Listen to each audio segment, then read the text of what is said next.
Hello, my name's Florence. Welcome to the OBS Pod. I'm an NHS obstetrician, hoping to share some thoughts and experiences about my working life.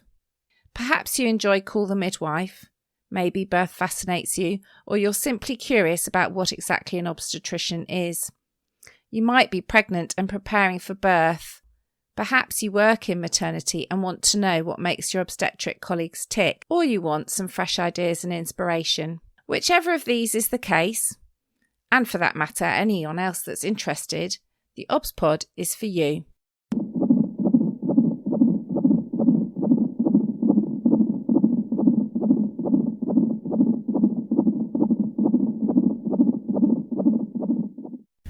Episode 187, Palpitations in Pregnancy.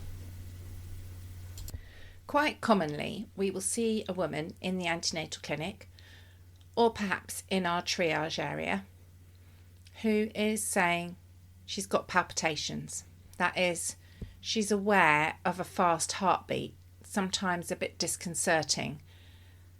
Maybe she can also hear it ringing in her ears, or she feels it jumping around in her chest. Sometimes these days, she may not have noticed anything. It may just be, she says, her Apple Watch has picked up that her pulse is much higher than usual. Or perhaps the midwife or obstetrician has done a set of observations. Checking blood pressure at a routine appointment and pulse is a normal thing to do. And maybe we've noted that her pulse is a bit fast. This is a really common issue, and therefore something that I thought I'd do an episode on. The first thing to say is that having a raised heart rate is a completely normal effect of pregnancy. The reality is that your body is working a bit harder. You're pumping a lot of blood to the placenta, to the womb, and therefore there are physiological changes, so changes in the way your body is working to support this completely new organ.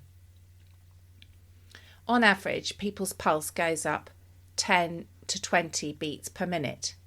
So if you normally have a heart rate of maybe 60 or 70, your normal resting heart rate might go up to 80 to 90. The problem is that a raised heart rate can also indicate some underlying issues, and therefore we have to try and differentiate when is a woman's pulse rate higher because she's unwell from when is a woman's pulse rate higher because that's just how her body has adapted to pregnancy. The other thing that's really important to say is that a high heart rate is a sign of lots of different illnesses. It's the way the body responds, and it doesn't mean that there's an underlying heart problem.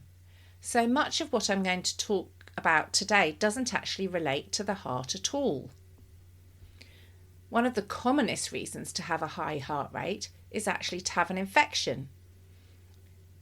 Infections can be a bit more common in pregnancy, particularly urine infections or chest infections.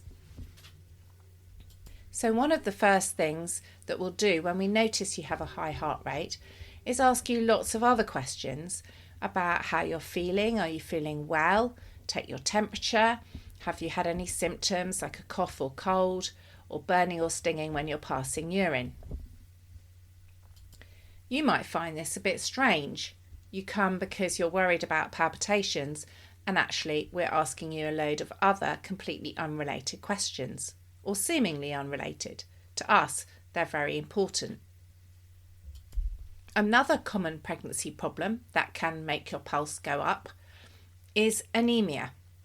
So you're a bit short of iron, your blood count has dropped a bit, and therefore your body is working that bit harder to provide your body with the oxygen it needs. It hasn't got as much haemoglobin, the compound in your red blood cells that helps carry oxygen.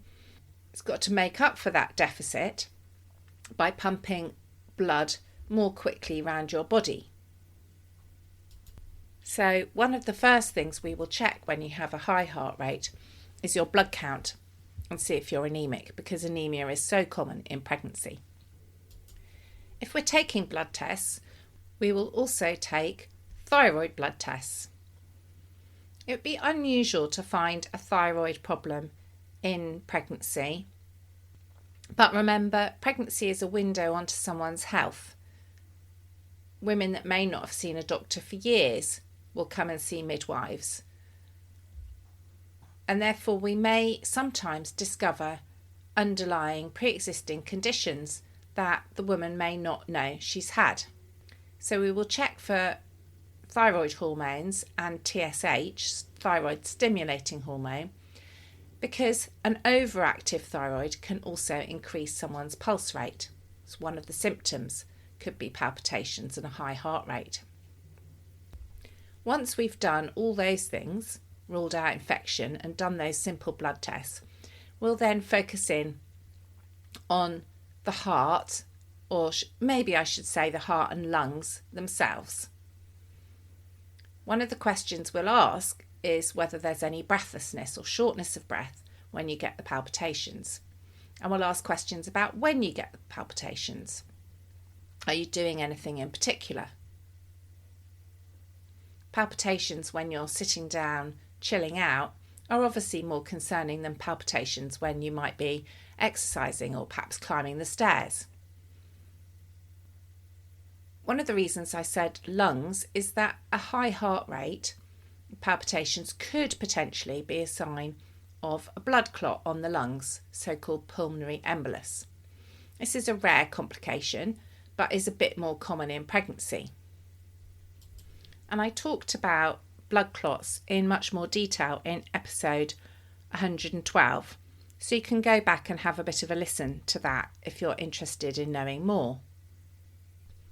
So we'll look at your oxygen levels, listen to your chest, check your legs for any blood clots, because that's where clots in lungs originate. And if we're happy that a blood clot is unlikely, or we've done the tests for a blood clot and ruled it out, we'll then focus in a little bit more on the heart itself. We might ask for an ECG, that's an echocardiogram. So that's a recording of the electrical activity in your heart. And that can be really useful as a snapshot to see what's going on. Are there any signs of any heart problem or heart disease in that immediate moment? This is done by attaching a number of leads to your chest as well as your arms and legs for a couple of minutes and taking a tracing. Most of the time this will be completely normal. But that isn't especially helpful if at the time you're seeing us you're not experiencing the symptoms, the palpitations that you're really worried about. This means that the next step is to do something called a 24-hour tape. This is when you wear a little monitor that records your heartbeat, the electrical activity in your heart, that ECG, for a period of 24 hours. I've ordered many of these over the years for women that I've seen in clinic. And whilst I knew the principles of what I was doing, I didn't know what it would actually feel like to wear a heart monitor. But recently I had to have one myself. So I finally had first-hand experience of what I'd been requesting. It's a tiny little gadget, the size of a pager, if you've ever had one of those, or about a third of the size of a mobile phone. It clips to your waistband or your bra and is quite light and unobtrusive. It attaches to you with 3 wires which are attached to some sticky pads on your chest. I'm going to put some pictures on my Instagram if you want to see what it looks like. You wear it for a period of 24 hours, and if you have symptoms during that time, you note it down in an event log so that when the technician analyses the 24-hour tape, they can see what your heart was doing at that moment when you felt you had symptoms. The thing that I found a bit challenging was that the technician said to me it was really important I used the time on the actual recording machine, not the time on my watch or my phone, so that they could reconcile it properly. And whilst I was going about my day-to-day, which happened to be my day off, so I was walking around, doing the shopping, going on the tube, etc. in London, it's not very easy to lift up your shirt, whip out your little recorder and check the actual time on the monitor. The other minor problem I had was in bed at night, where to put the monitor and how to sleep comfortably while it was in place. However, I did find the whole experience not only interesting to see what it was like, but also less disruptive than I perhaps had imagined. So your midwife or doctor may well suggest you have a 24-hour tape. It's not a difficult thing to do, and it gives us a much longer period of that ECG, electrocardiogram, on which to see what is happening with your heart rate. Importantly, most of the time I organise this test. The results are entirely normal, what we call sinus rhythm, the normal electrical activity and regular rhythm of the heart that we want. That doesn't mean to say that that's not causing symptoms, but it does mean that there's no pathology there, there's no disease or problem causing those palpitations. It's just the heart doing its job, but in a rather faster way. What we're looking for in the tape is any sign of different rhythms that are problematic. One of which is something called SVT, supraventricular tachycardia. SVT has been reported at a rate of 22 to 33 per 100,000 pregnancies. And this is a very different sort of rhythm where the woman's heart rate can suddenly go up to about 200 or 220. So clinically, it's often quite obvious when this is the case. It's not that we're seeing a woman with a heart rate of 100 or 120, it's 200. It's almost always going to be SVT. And this needs treatment because usually the woman will be symptomatic. And the other type of arrhythmia that can be seen in pregnancy, which apparently is more common, 31 to 59 per 100,000 pregnancies, is atrial fibrillation or atrial flutter. Although I must say, in my NHS UK practice, I haven't seen AF or atrial fibrillation in pregnancy, but I have seen some cases of SVT or supraventricular tachycardia. Both of these are treatable. Slightly bizarrely, you may think, the first treatment for SVT is something called carotid sinus massage. This is by stimulating the carotid baroreceptors to slow the heart rate. So if you're stable and you're feeling okay, what the doctor will do is put some pressure on one side of the neck for a few seconds, which may slow your heart rate down. And sometimes, once women have got a diagnosis of SVT, they know and learn how to do this themselves. If this doesn't work, then there is medication that is given, which will usually restore the heart to a normal rhythm.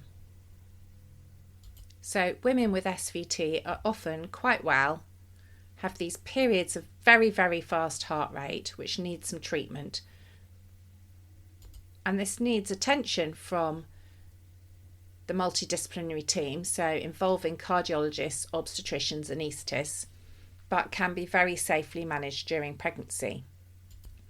Out of pregnancy, a woman will need follow-up with a cardiology team and may need some definitive treatment, which can include something called ablation, where a minor procedure is performed on the heart to correct the electrical activity. But we definitely wouldn't undertake that in pregnancy. So I would say more than 95% of the time, the 24-hour tape ECG that I order comes back as normal. Rarely it will come back with an arrhythmia, such as SVT. More commonly, it will come back with a sinus tachycardia.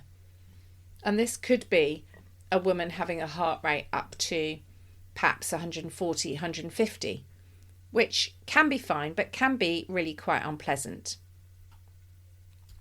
So the action we take next will depend on the woman's symptoms. If she's having very fast runs of heart rate and feeling really unwell with it, then we can start treatment with a small dose of a medication called bisoprolol. This is a beta blocker, and its effect is to just slightly slow the heart rate down so that a woman is less symptomatic. Doesn't have those runs of perhaps 150, 160. So I'm going to put some links to all these different things in the show notes for you to explore more. Right, zesty bit. First things first, if you're a pregnant woman with palpitations, tell your team looking after you, but don't worry. 99% of the time, it'll be completely normal. It'll just be the way your body is responding to pregnancy. And don't forget, most of the causes of a high heart rate are actually nothing to do with your heart. They're common problems in pregnancy, such as being a bit anemic or having a urine infection. So go get checked out, but don't worry too much. If you're a midwife or healthcare professional, yes, we need to take a fast heart rate seriously. We need to look for the underlying causes. But it's unlikely that if you're detecting a steady pulse of a normal rhythm up to about 150, that the most likely thing is that this is normal or driven by some underlying issue. Arrhythmias are usually very rare and quite obvious. With atrial fibrillation or flutter, you get a very irregular pulse, and with SVT, as I said, you can get a pulse of around 200. We need to take a fast heart rate seriously, but again, most of the time it's going to be just the body's adaptation to pregnancy. So we need to do tests, but also be reassuring to the women under our care. I very much hope you found this episode of the OBS Pod interesting.